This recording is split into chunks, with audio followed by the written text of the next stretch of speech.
Welcome back to Math Dogs. If you're new to the channel, please comment, like, and subscribe. If you have any questions, please comment down below. Problem number 3 says the data for the number of cases of dog treats sold at Yummy Treats for the past 6 months is shown in the table below.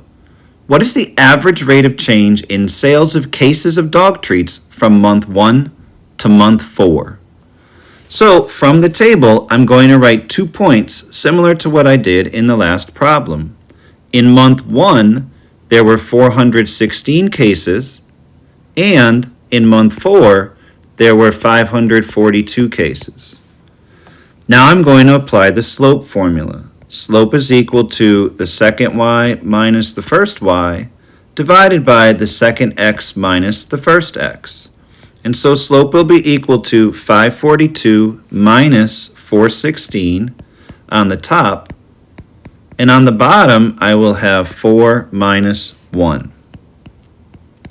When I do the subtraction, 542 minus 416 is 126, and 4 minus 1 is 3. 126 divided by 3 is a clean division, and I get an answer of 42.